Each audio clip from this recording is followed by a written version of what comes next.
Welcome back to the Cozy Rosy Crochet channel. In today's video, I'm going to be sharing with you how I've used my layered heart granny square to create a 16-inch cushion cover. I have made a fair few more of these hearts. I've made 6 in pink, 5 in this beautiful lavender colour, and a further 5 in plum, all in the same Stylecraft Aran weight yarn. I have quite a lot of these colours in my scrap pile, and then I've used the same Stylecraft Aran Special cream to go around all of these granny hearts. In this video today, I'm going to be showing you how to join all of your squares with a flat slip stitch seam. We're then going to make a back panel that is the same size as all of these squares joined. So it'll be 16 by 16, and that's the size cushion pad you're going to need for this to fit. And then we're going to join the front panel made up of 16 granny squares to our back panel to complete our cushion. So the first thing you need to do is head over to the granny heart video that I've linked both in the top right hand corner and in the description box below for you, and make 16 of these hearts. You're then going to transform those 16 hearts into layered granny squares, and it's up to you if you want to follow the same colour pattern as me. Let me just lay mine out.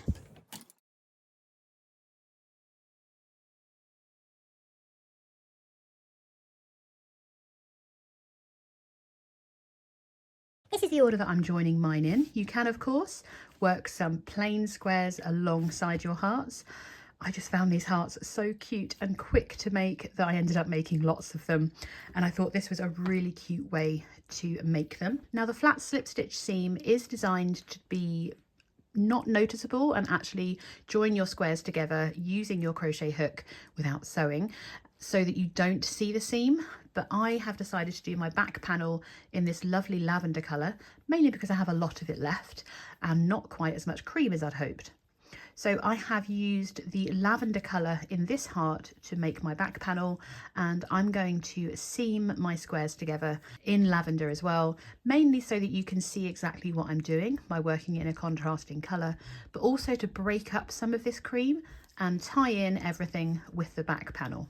So once you've got all of your squares and you've got them in the layout that you want, we are ready to move on and join these together. The first thing I'm going to do once I have my layout secured is stack my squares from the bottom up to the top.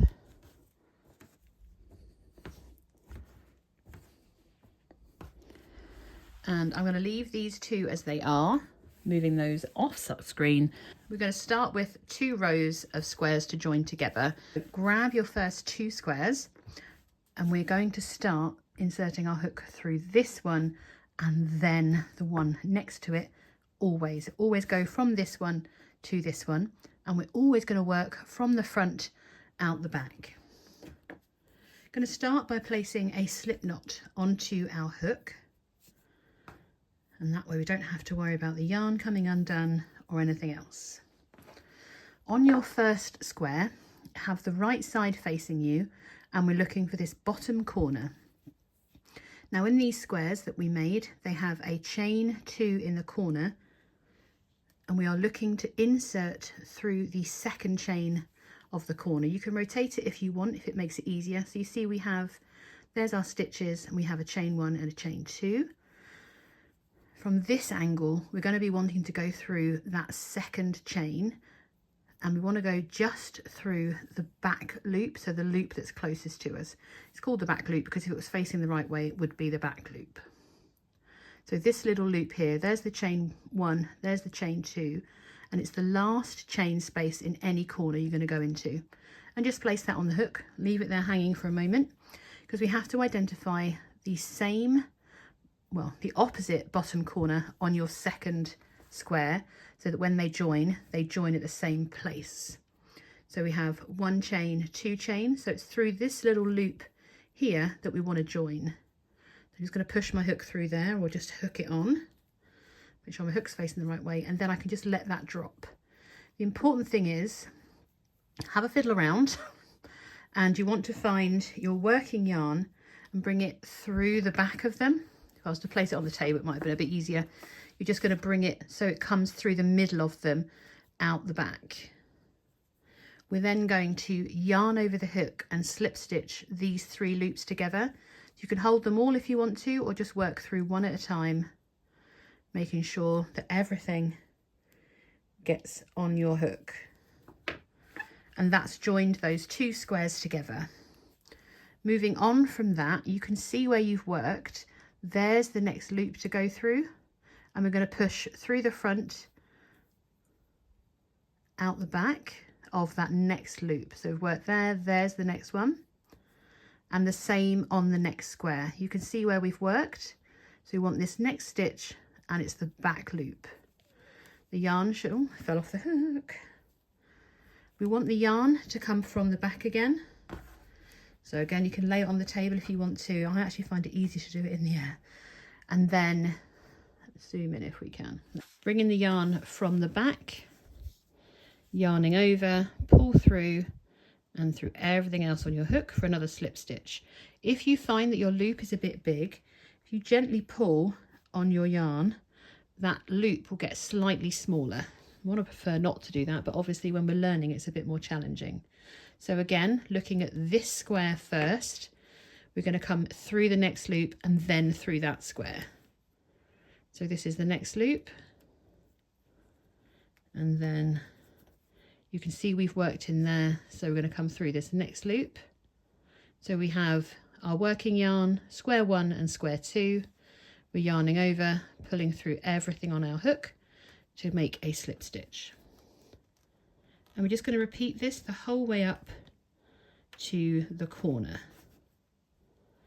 We always start with our first square and then the next, and we're always coming from the front out the back. So this is my chain, and I'm going to just place 1 loop of my chain onto my hook.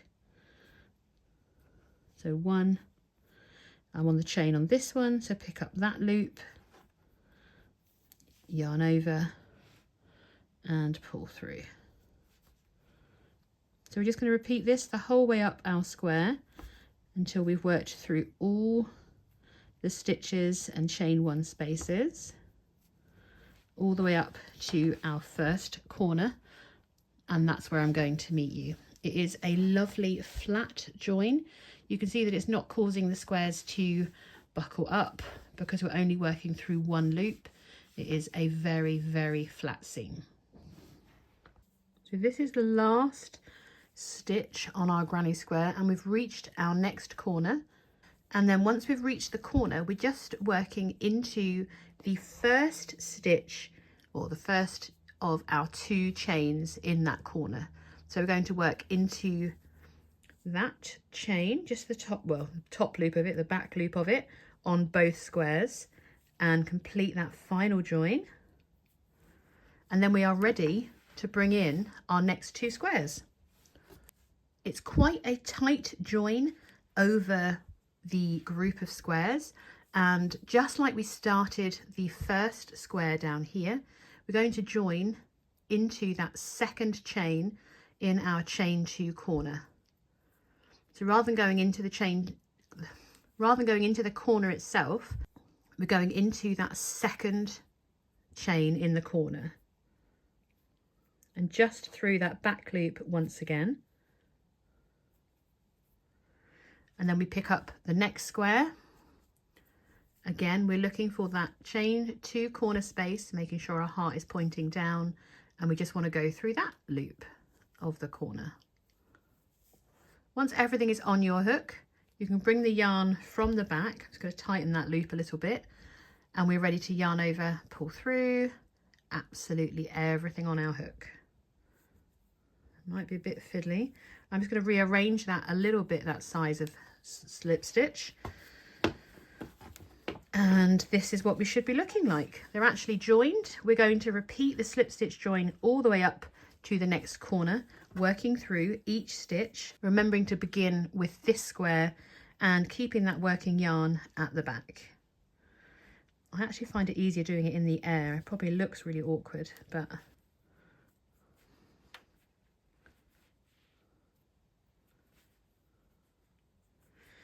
keeping the yarn at the back does seem to be tricky. So if you need to, just let it drop while you position your stitches and insert through those loops you need to go through. Then pick the yarn up, pull through. You can do one at a time if you want to,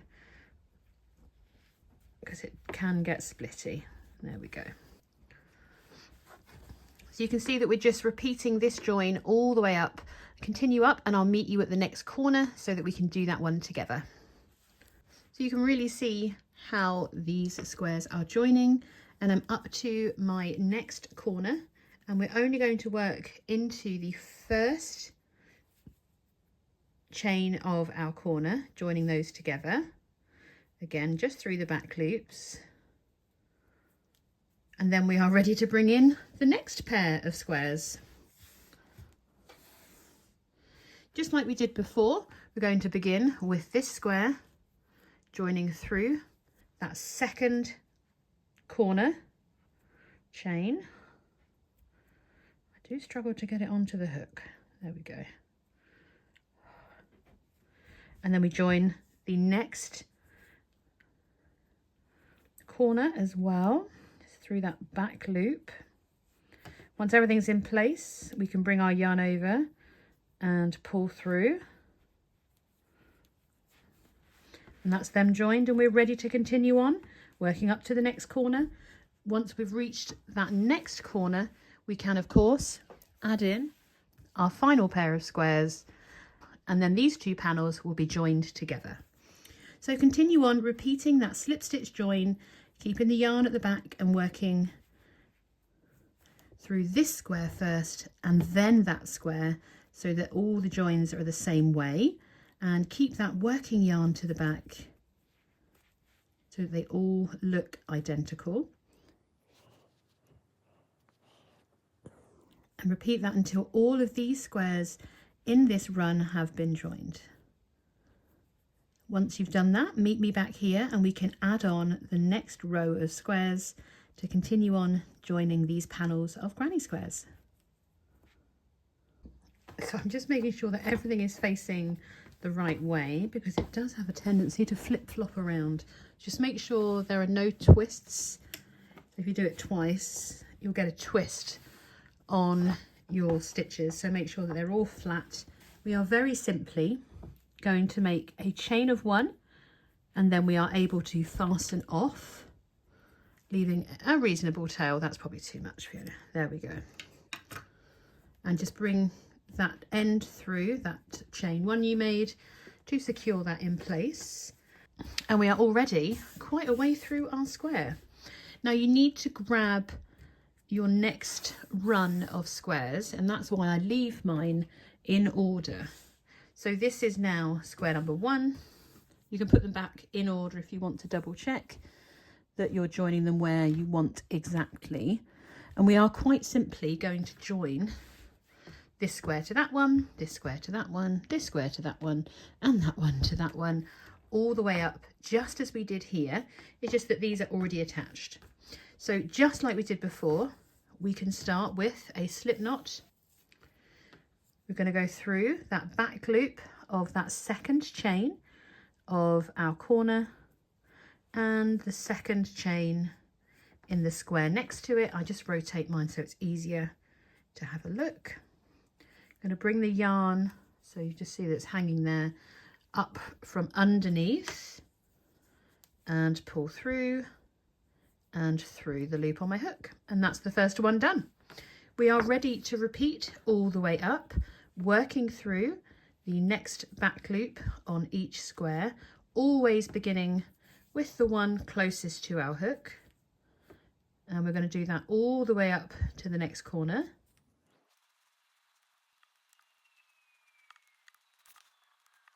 Once we've reached that next corner, we are looking for the back loop of that first chain. And I've obviously fastened off here, which is a little bit annoying. And through the back loop of that square, join those together, and we're ready to bring in the next two squares. So we're going through that back loop of that second chain once again, which is that one. Grabbing that next square and going through the last chain in the corner. Where's the yarn gone? There we are, at the back where it should be. and slip stitch, and we're ready to continue on. So we're going to work all the way up this line of squares, and then you can add on your last line as well and meet me back here, because once we've got all 4 rows joined together, we're going to have to rotate and join along these open bits in the middle. And you're going to be quite familiar with this technique by the time we finish these panels. So continue on, get your next panel joined on before you add your final panel of squares, and I'll meet you once you've got all 4 rows joined together.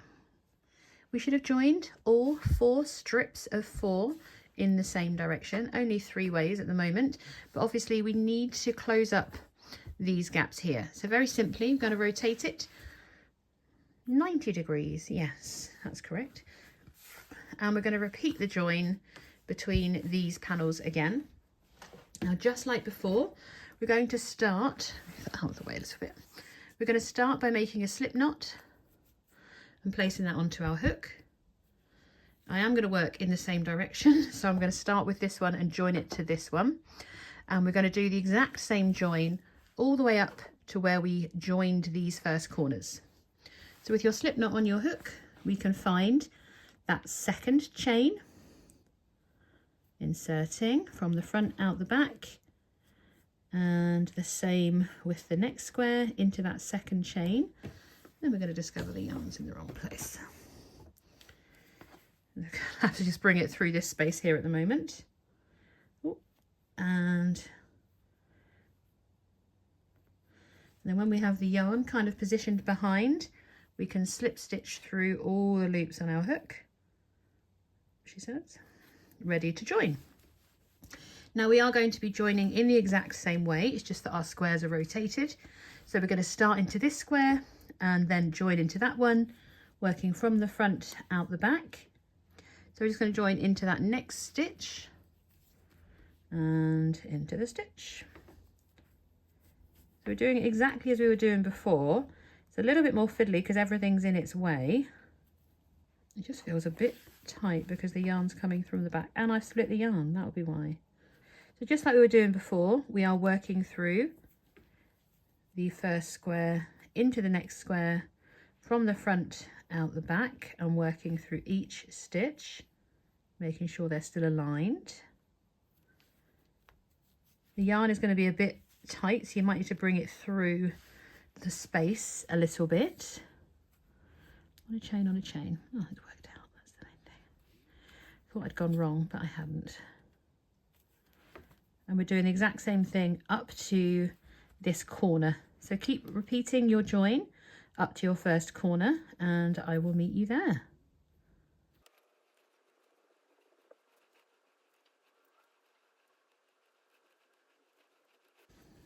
Getting decidedly fiddlier the closer I get to this middle bit.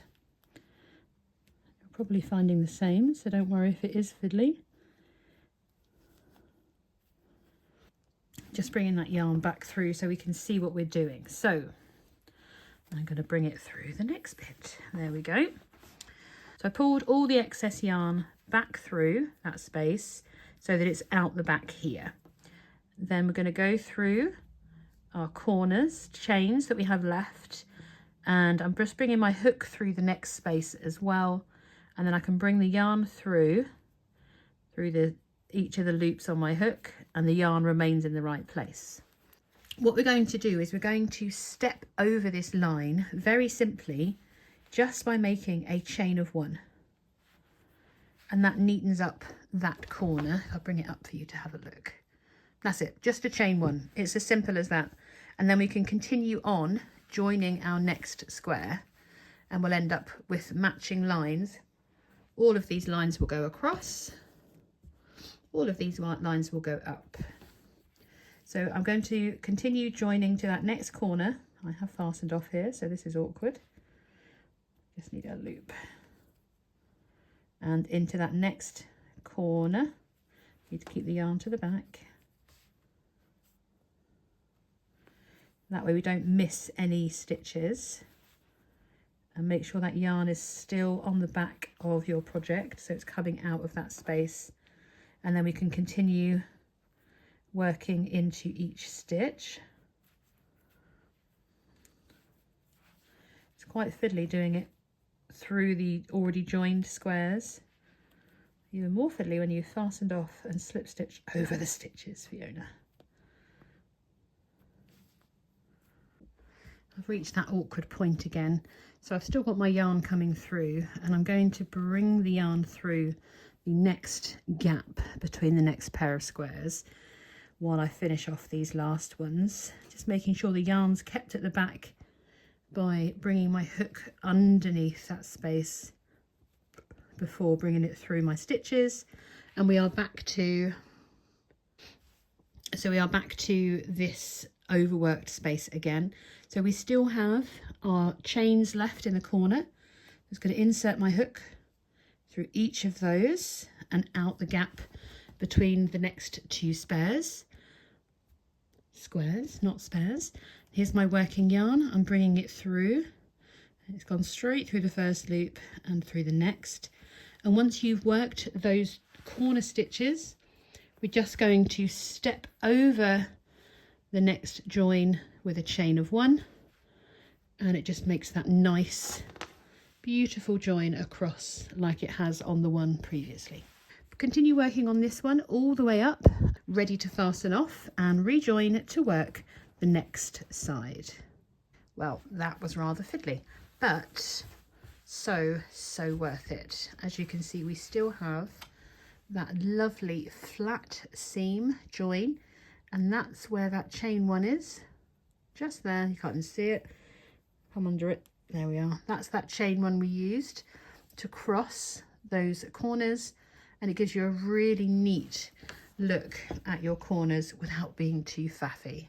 We still need to join these next 2 sides, and we're going to do exactly the same as before. So with a slip knot on your hook, look for that second chain once again through your square nearest your hook and the next square. Remember to bring that yarn from the back and out, ready to yarn over and straight through everything. Make sure it doesn't fall off. There we go. And then we can just tighten that a bit. And we're ready to slip stitch away. So continue on and join this row to this row, and then join this row to that row. We do need to weave all of these ends in, and then we're going to make 1 round all the way around the square to match the join that we've made, and then we can make our back panel. So now that we have all the squares joined and joined the other way as well, we are going to edge our granny panel ready to add it onto our back panel later. So we're going to start in any chain 2 corner space. I'm going to start in this one here, right at the top. So we can just join that yarn to that chain 2 corner space just by yarning over and slip stitching. And then we're going to begin with a chain of 1. Because we're in the corner, we're going to work our corner in there, and our corners are going to be 1 single crochet, a chain 2 and another single crochet. So we insert to work our first single crochet, we make a chain of 2, and then we work another single crochet into that same corner space. We're then going to work into each space across, not into the chain 1 spaces. Now you may have noticed that your first stitch has slipped underneath your corner, so just pull that out of the way, because this is going to be our first stitch to work into. So if that's 1, another 1 into the top of the stitch, and number 3 across the top of the stitch, we skip the chain 1, and then we're just working into the top of these stitches all the way across. Working 1 single crochet, skip the chain 1, and do that again. We're skipping that chain 1 and working, this is obviously where I've joined, that's 1, 2 and 3, and we're going to work 1 single crochet into that other chain 2 space here, and then we're going to, you can work into the next chain 1 space with a single crochet. We're going to repeat that all the way across to that next chain 2 corner space at the end. So we are working 1 single crochet into the top of each stitch, not into these chain 1 spaces, 1 single crochet into each of these chain 2 corner spaces, and repeating that all the way across to this corner on the edge.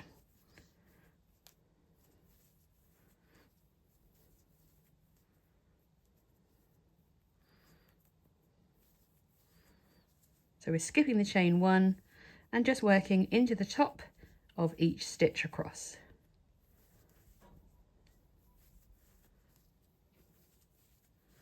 Remember to work into that chain 2 corner space, skip the seam and work into the next chain 2 corner space. Just going to repeat that across to that final corner. When you get to that final chain 2 edge space, we are working our corner of 1 single crochet, that chain of 2 and another single crochet. So between those 2 new chain 2 corner spaces, you should have 56 single crochets. We're going to rotate and repeat this around the other 3 sides again. So we've already done that corner. Just going to make sure that I can see that first stitch.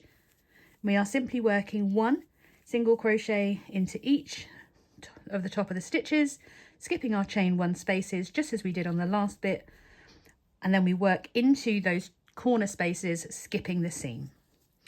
Repeat that again all the way down to that next corner edge, or the next chain 2 corner space at the edge, where we're going to then work our corner, which is a single crochet, chain 2 and another single crochet.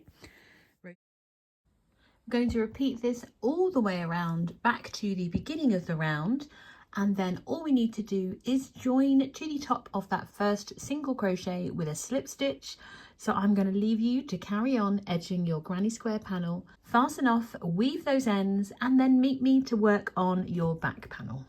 Somehow I forgot to press record when I was filming the back panel, so I'm refilming this section for you, hence why it might look a little bit different. So for the back panel, I am using a colour B, which is the lavender, and we're simply going to make a slip knot and place that onto our hook. We're then going to begin by making a chain of 57. Once you have your chain of 57, we're going to yarn over, ready to work, into the 4th chain from hook. And into that 4th chain, we are working a US double crochet. So once you've inserted into the 4th chain from hook, we're going to yarn over and bring our loop up. So we have 3 loops on our hook. We yarn over, pull through 2, yarn over and pull through 2. We're then going to work into each chain across, working 1 US double crochet.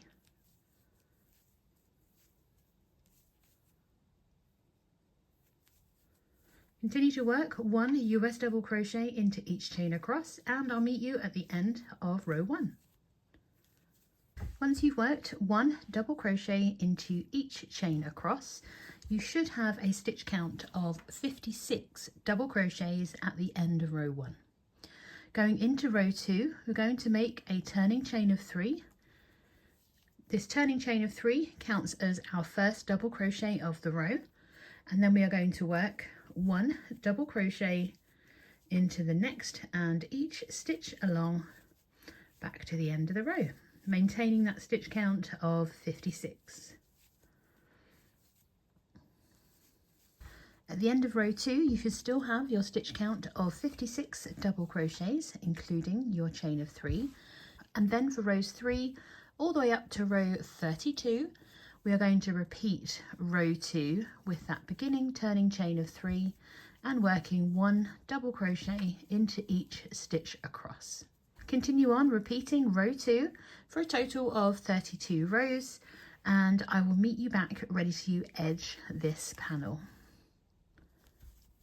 Once we've finished all 32 rows of our back panel, the next thing to do is to edge the whole way round of this panel so that we can join it easily to the granny square section.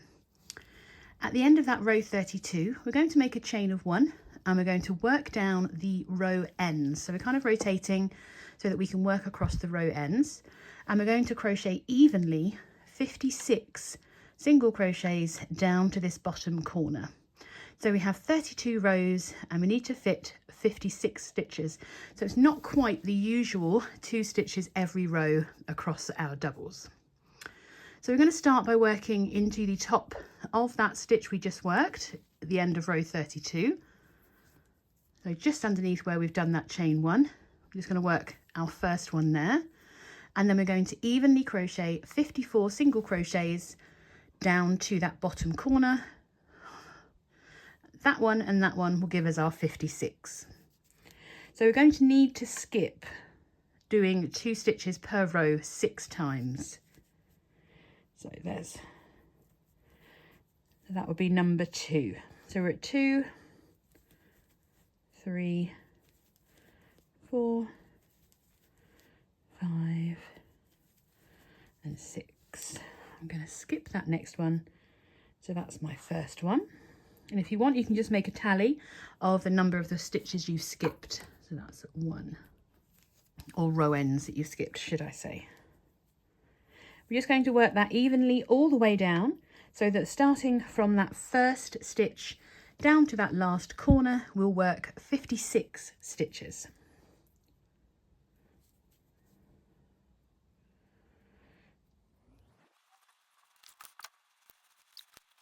So once you have 56 single crochets going from that first corner down to this last one, we're going to continue working our corner into this bottom stitch. So we're going to make a chain of 2 and then work a second single crochet into that same corner, and that gives us the 56 across the edge and the first one along this next row. So we're going to rotate and work along the other side of our beginning chain, and we simply are going to work 1 single crochet into each stitch across. We've already worked the first one into that corner, so that's number 2, 3 and 4, and by the time we get to that next corner we should have 56 once again, and that's going to mean that we have 56 across the first 2 edges, which is exactly what we need. So continue working across the other side of your beginning chain, and I'm going to meet you at our next corner where we'll be working another corner where that slip knot was. I'll see you in a moment.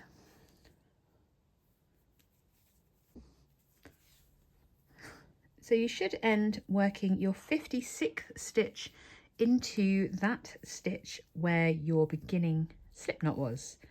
So that's number 56. From this corner all the way across, we're going to work our corner into that same stitch. So we do a chain of 2 and then back into that same stitch once again to work a second single crochet. We're then ready to rotate once again, working across these row ends, working the next 56 stitches up to that next corner. Don't forget you've already done 1. So we need to work a total of 56, including that stitch we've just worked.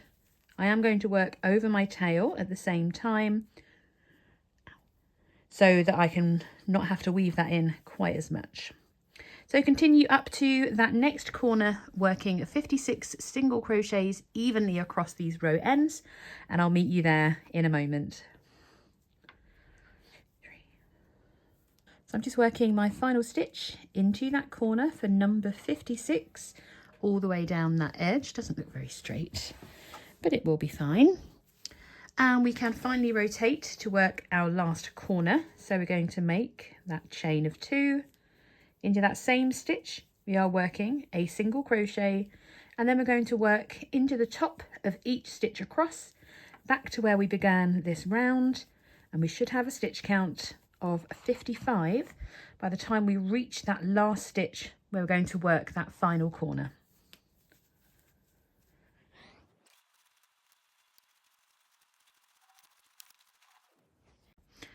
So once we've worked those 56 stitches all the way across, We're just going to finish that beginning corner by making our chain of 2 and slip stitching to join to that first stitch of the round that we made.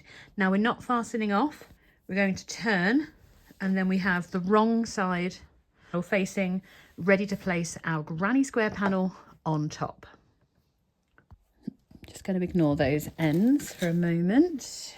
Let's just place our granny square panel on top, and I'm just going to match up the corners. So you should have the wrong side of your granny squares against the wrong side of your back panel.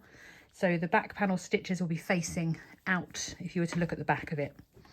We are going to work through both layers to join, and we don't need to fasten off or rejoin because we still have our yarn attached from our back panel. I'm just going to pop that back onto my hook and just make a chain of 1. I'm going to position my 2 chain 2 corner spaces together, both from the front panel and the back panel, and insert my hook through the granny square panel and then through the chain 2 space on the back panel. So once we've got that hook into position, we're going to yarn over, bring our loop up and pull through 2 for that first single crochet in our corner, chain of 2, and then we're going back through both layers again into that same chain 2 corner space, working another single crochet to finish the corner and join them together. We're going to work through each stitch across, working through both the front and the back panel. Once you've got your hook through, we just bring it, yarn over, bring it back through. Mine's caught, of course, because why would my life be easy? And go through the front, through the back. We yarn over to bring our loop up to work a single crochet.